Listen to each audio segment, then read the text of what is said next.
අපි දැන් ඉන්නේ වෙනිස් මාකෝ පෝලෝ ගුවන්තොටුපොලේ. හෙල්සින්කි ඉඳන් දුර ගෙවාගෙන ආවත් අපේ ගමනේ සැබෑම ආරම්භය මෙතන.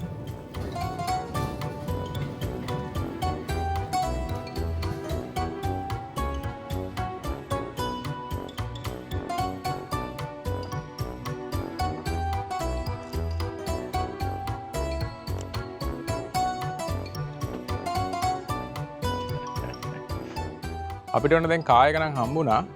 ඉතින් ඉදිරි දින කීපයට අපේ වාහනේ වෙන්නේ මෙන්න මේ චූටි වාහනේ.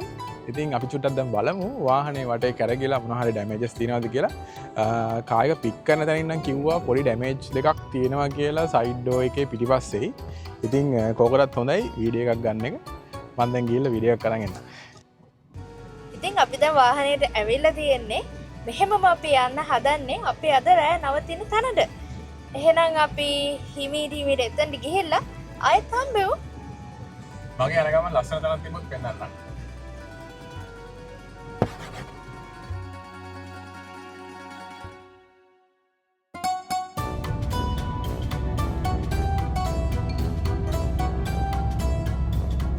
අපි දැන් යන්නේ අද දවසේ අපේ ගමනාන්තය වෙන මරිනෝඩි පියාවේ බලා යන පාරේ.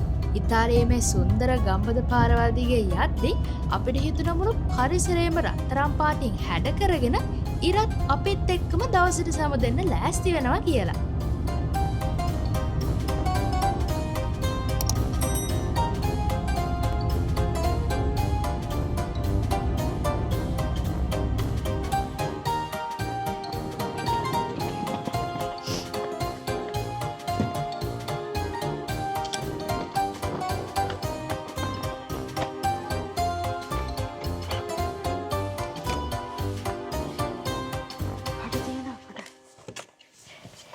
අපි ඉතින් අද ලස්සන හෝම් ස්ටේ එකක ඉඳලා යන්න හදන්නේ අපි අද යන්න තියෙන විශේෂ තැනට.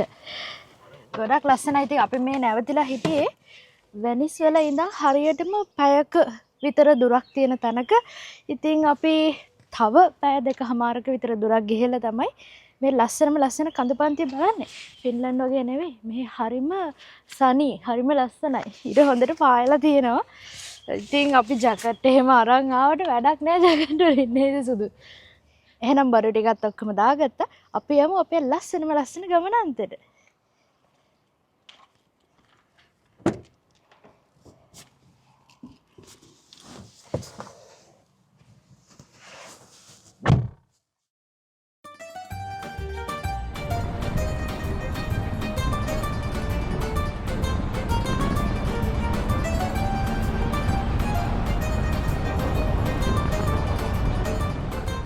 අද ගමනේ කිලෝමීටර් 95ක් විතර ආවට පස්සේ අපිට හම්බෙනවා සන්ත කතරීන කියන නගරය. මෙතන විශේෂ වෙන්නේ අවුරොන්සෝ කියන විලයි වේල්ලයි නිසා. ඉතින් අපි කිව්වනේ යන මගට හම්බෙන ලස්සන තැනුත් පෙන්වන්නම් කියලා. එහෙනම් අපි යමු මේ ලස්සන නියුදිය විල බලන්න.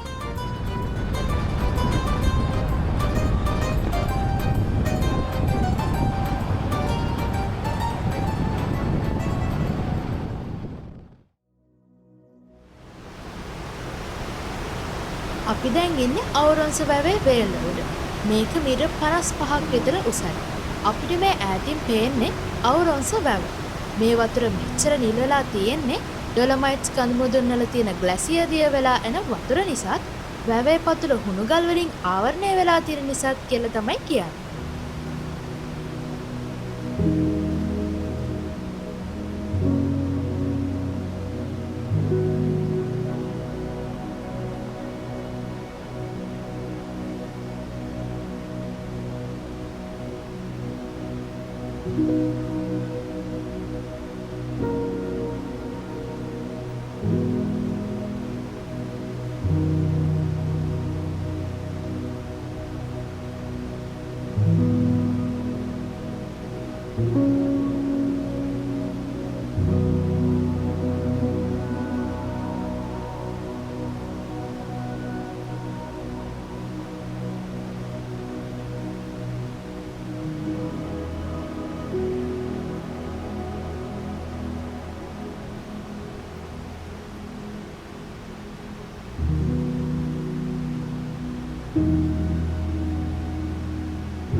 මේ පේන නිල් දියයි ඈතින් පේන ඩොලොමයිට්ස් කඳු පන්තියයි දකිද්දී අපිට හිතා ගන්න බැරි වුණා මේක ස්වභාවික නිර්මාණයක් නෙමෙයි කියලා.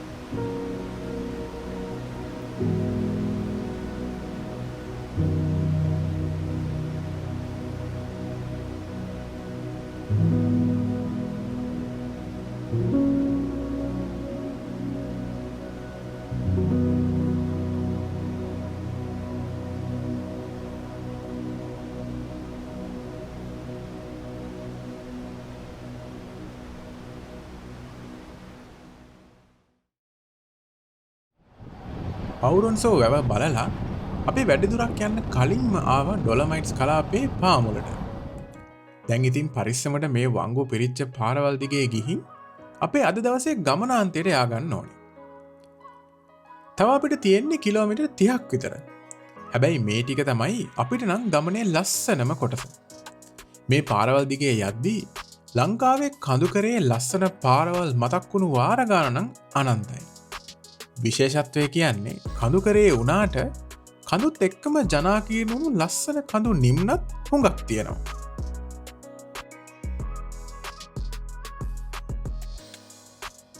මේ වගේ ලස්සන පාරවල් දිගේ යද්දි තමයි අපිටත් තේරෙන්නේ ගමනක ගමනාන්තය වගේම ගමන අතරමඟත් ලස්සන වුණාම අපිට කොච්චරනම් සතුටුද කියලා.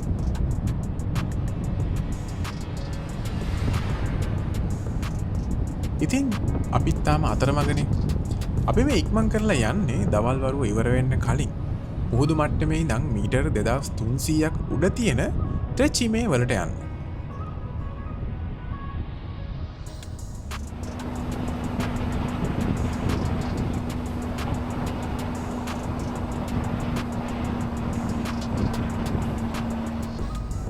එන්න ලං වෙද්දී භූ පිහිටීමේ වෙනස් වීම අපිට හොඳට දැනෙනවා. කෙනෙකුට හිතෙන්න පුළුවන් මේ පෘථිවිය නෙමේද කියලාත්. අපි යන මීටරයක් පාසා ඇස් අදහාගන්න බැරි මේ ආසේ පාවෙන කඳු විදගත්තේ හරියට පුංචි ළමයි වගේ.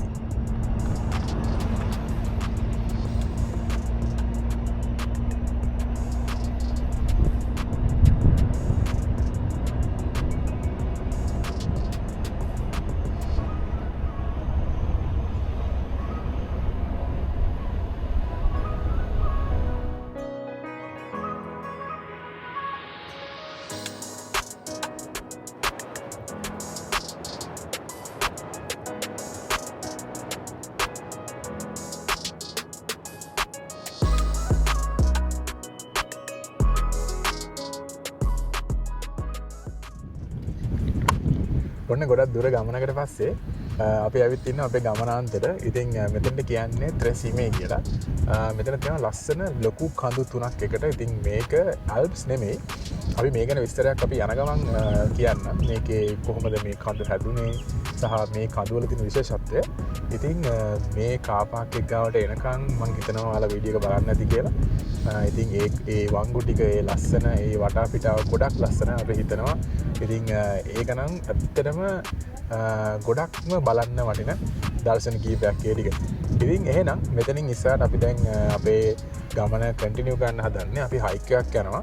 ඉතින් මේ කඳු තුන වටේට තමයි මේ හයික් එක තියෙන්නේ. කිලෝමීටර් 10ක් විතර තියෙන ඔක්කොම හයික් එක. නේද මාෂා? ඉතින් අපි එහෙනම් ගිහින් බලමු.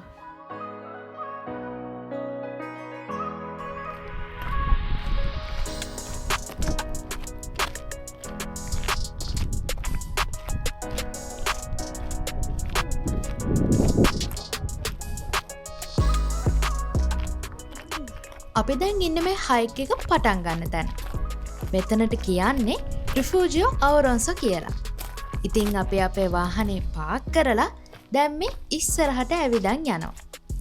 අපි මේ ඉන්න තැන මුහුදු මට්ටමේ ඉඳන් අඩි 7654ක් උඩින් තමයි තියෙන්නේ. අනිත් කාරණේ තමයි මේ ප්‍රදේශය ඉතාලියේ දකුණු ටිරෝල් සහ බෙල්ලූනෝ කියන පළාත් දෙකේ මායිමේ පිහිටලා තියෙනවා. අද වෙද්දී ඉතාලියට අයිති වුණත් ඉතිහාසයේ මේ ප්‍රදේශය ගැන රටවල් අතර ගැටුම් ගොඩක් තිබිලා තියෙනවා.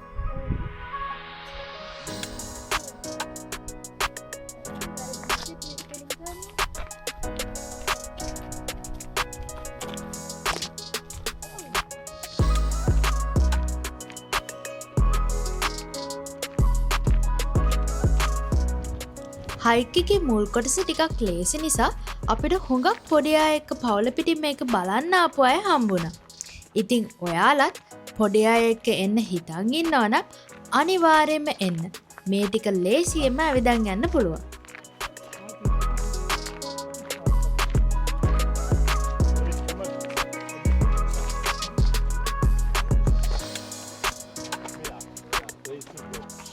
අපි ටිකක් දුර ඇවිදන් එද්දි අපිට චැපල් එකක් හම්බුණා. ඉතින් ටිකක් නැවතිලා ගිමන් හරන ගමන් මේ ලස්සන කඳු පන්තියත් රස විඳින්න හිතුවා.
අපි ගිමන් හැරලා මේ වටේම තියෙන ලස්සන පුළුවන් තරම් රස විඳලා ආයෙත් ගමන පටන් ගත්තා.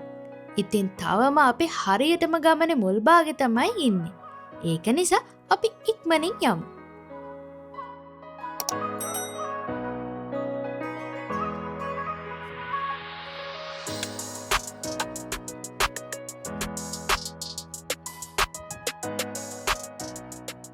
ඔයාලට මේ පිටිපස්සෙන් පේන්නේ සුප්‍රසිද්ධ ඩොලොමයිට්ස් කඳු පන්තිය.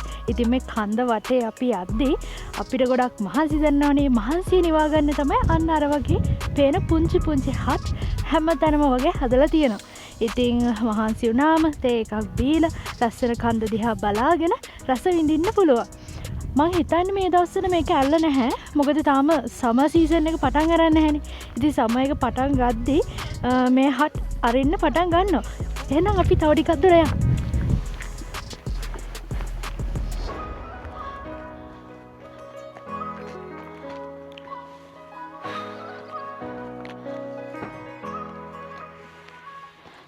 මෙතනින් පස්සේ අපේ ගමනේ ටිකක් අමාරු කොටසක් තමයි පටන් ගන්න. 130ක විතර නැග්මක් එක්ක මීටර් 600ක දුරක් නගින්න තියෙනවා. ඒ ටික නැග්ගාම අපි යන්නේ ත්‍රෙචිමේ කඳුපන්තියේ පාමුලට. අපි යන මේ හයික් එකේ උසම තැනත් එතනම තමයි. එතන පුදුම ලස්සනයි කියලා තමයි අපිට නම් අහන්න ලැබුණේ. ඉතින් එහෙනම් අපි යමු එතන.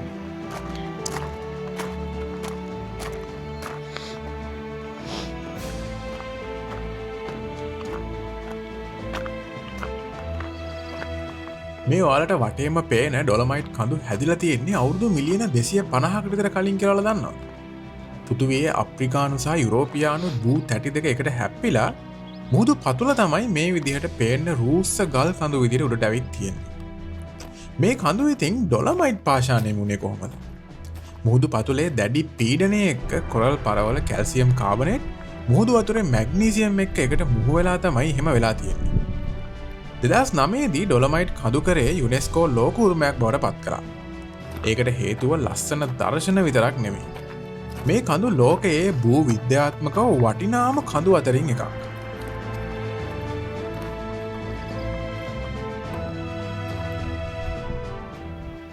හරි අපි දැන් කිලෝමිටර් 10ක් දුර හයික් එකේ කිලෝමිටර් 3ක් බොහොම අමාරුවෙන් ගෙවාගෙන මේ ප්‍රදේශයේ තියෙන උස්සම තැනට ඇවිල්ලා තියෙන්නේ. ඉතින් මේ මගේ පිටිපස්සෙන් තියෙන්නේ අපේ මේ හයික් එකේ ගමනාන්තය කිව්වොත් මම නිවැරදි. හැබැයි තව කිලෝමීටර් 7ක් අපි බැහැගෙන යන්න ඕනේ. ඉතින් මේ කන්ද දැක්කම අපිට ඇස් අදාහ ගන්න බෑ. මොකද අපි සාමාන්‍යයෙන් දකින කන්දක් වගේ නෙවෙයි මේක. ඉතින් ඇත්තම කිව්වොත් පෘථිවියේ නෙවෙයි වගේ තමයි හැඟීමක් මට දැනෙන්නේ. ඉතින් අපි තව දුරටත් මේ ගැන විස්තර පහලට බැහැගෙන යන ගමන් ඔයාලට එකතු කරන්න. එහෙනම් මේ ආවට සුන්දරත්වය අපිත් එක්ක විඳගන්න එකතු වෙන්න.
අපි අපේ හයික් එකේ උස්මතෑන්ට ආපු එකේ සතුටයි මේවට සුන්දරත්වයයි විඳගෙන අපි දැන් බැහැගෙන යන්න තමයි හදන්නේ.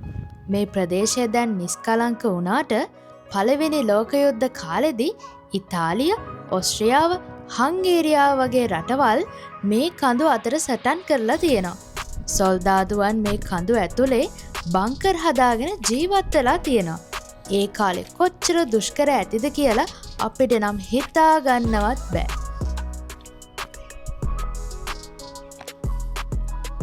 අපි ඉක්මනට බැහැගෙන අපේ හයික් එකේ හරි අඩක් විතර ආවා. ඉතින් ඔයාලට පේනවා ඇතිනේ පරිසරය වෙනස් වෙලා තියෙන හැටි. ඔයාලට දැන් මේ අපි ඉස්සරහින් උඩින් පේන්නේ ත්‍රිචිමේ වල ප්‍රසිද්ධ නෝර්ත් ෆේස් එක. එහෙමත් නැත්නම් උතුරු මුහුණත. කඳු නගින්නන්ගේ ප්‍රියතම තැනක් තමයි මේක. මේ පරිසරය බැලූ බැල්මට ක්‍රූෂයි වගේ පෙනුනට මේ ජීවීන් ගොඩක් ජීවත් වෙනවා. ඒ වගේම ගිම්හානයේදී ඇල්පයින් මල් වර්ග හුඟක් පිපෙනවා. හරිම ලස්සන පාට මල්.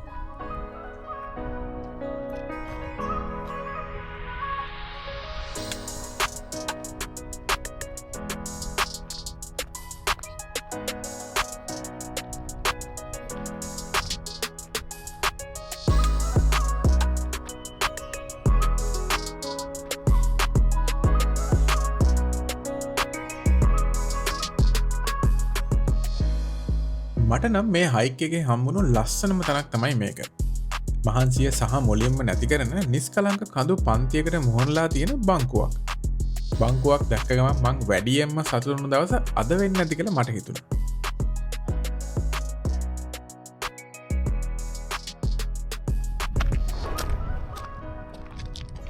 බැහැගෙන යනවා කිව්වට අපිට තවත් කඳු කිහිපයක් නගින්න වුණා. දැන් නම් අපි ගමන පටන් අරන් පැය 5කටත් වැඩි. හරිම මහන්සි.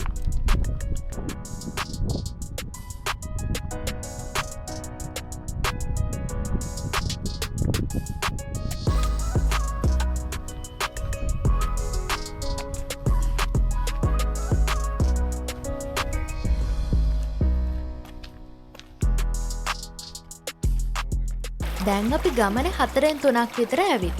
කොච්චර මහන්සි වුණත් මේ වගේ ලස්සන සොබාධාමක ඇවිදින්න හම්බෙන්නේ කලාතුරකින් නිසා මහන්සිය අමතක කරලා පුළුවන් තරම් හැමදේම රස විඳා.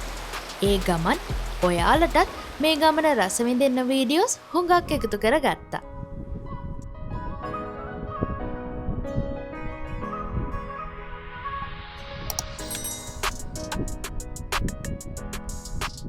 අපි එහෙනම් මේ සුන්දර දර්ශන පෙරත් එක්ක අදට ඔයාලගේ යාළුවන්ගෙන් සමුගන්නයි හදන්නේ.